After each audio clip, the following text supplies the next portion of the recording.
Hello मित्रों, स्वागत है आप सभी का। आप सभी को मेरा नमस्कार। तो आज हम बात करेंगे कि आजकल लड़के लड़कियां आपस में मिल रहे हैं, जुल रहे हैं, प्रेम भी स्वतंत्रता से कर पा रहे हैं और एक दूसरे के साथ संबंध भी बना पा रहे हैं। आज ये पहला जनरेशन है ऐसा कि लड़के लड़कियों को स्वतंत्रता इतनी मिली है। नहीं तो पहले क्या होता था कि लड़के लड़कियां तो एक दूसरे को देख भी नहीं पाते थे, देखना भी गुनाह था, उचित नहीं था। मतलब अब लड़के लड़कियां मिलेंगे तो सीधे मिलेंगे, अब शादी के बाद बेड पे मिलेंगे, वो भी एक दूसरे के साथ सोने के लिए। मतलब आप सोच पा रहे हैं कि एक अनजान लड़का एक अनजान लड़की अब किसी लड़के से मिल रहा है तो सिर्फ अब सोएगा, रात में सुहाग रात मनाएगा। मतलब हम आपको नहीं जानते हैं, आपसे मिले नहीं हैं, आपका नाम तक नहीं पता, आपका शक्ल भी हम नहीं देखे हैं। ये लड़की लड़का ऐसा होता था कि माँ बाप जाकर के शादी का रिश्ता तय करते थे और लड़की लड़का सीधे बेडरूम में और बेड पे नाइट में एक दूसरे को देखते थे कि हाँ, यही मेरी पत्नी है, यही मेरा पति है।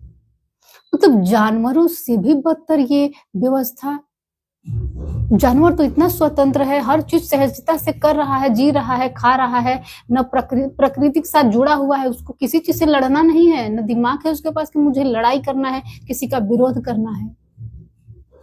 लेकिन इंसान के साथ ऐसा होता था, संस्कृति के नाम पे, धर्म के नाम पे, इज्जत के नाम पे, फलाना ढिमकाना क्या क्या नाम पे। आप सोच भी पा रहे हैं किसी के साथ, मतलब बिना प्रेम के तो मैं सोच भी नहीं पाती हूँ कि बिना प्रेम के किसी के साथ आदमी सहजता से सो पाएगा या संबंध बना पाएगा। ओशो ने एक बात कही थी कि जितने भी बच्चे ये विवाह से पैदा होते हैं वो नाजायज हैं कहीं ना कहीं। प्रेम से ही बच्चे जो पैदा होते हैं उसी को जायज कहा जा सकता है। मतलब दो कौड़ी के पंडित पुरोहित पता नहीं क्या आके पढ़ दिए, आपको समझ में भी नहीं आ रहा है कि वो पढ़ा क्या है, और सिंदूर पड़ गया, मंगलसूत्र पड़ गया, आपकी शादी हो गई। जो आपके बगल में बैठा है, सिंदूर डाल रहा है, उसको आप देखे भी नहीं है वो कौन है। अगर आप रास्ते में जा रहे हैं, उसकी जगह पे कोई और आपको ले गया तो वो आपका पति हो गया। ये व्यवस्था थी। आप सोच पा रहे हैं, बाल विवाह 4 साल 5 साल की बच्चियों के साथ शादी होती थी। आपको पता है, जो ना खाने को ढंग से उसको पता है, ना कुछ कपड़े तक पहनने का ढंग नहीं है, उसकी शादी हो जाती थी। ये सब भारत में कुप्रथा चलती थी।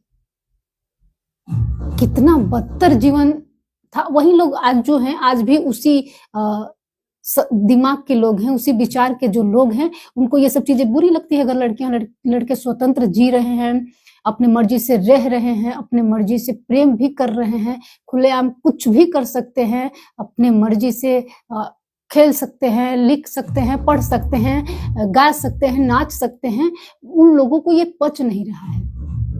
लड़कों को दोषी नहीं ठहरा रहे हैं, ज्यादातर लड़कियों को दोषी ठहराते हैं कि आजकल की लड़कियां बिगड़ गई हैं, अय्याश हो गई हैं, तो चरित्रहीन हो गई हैं। ये सब पाठ पढ़ाया जाता है।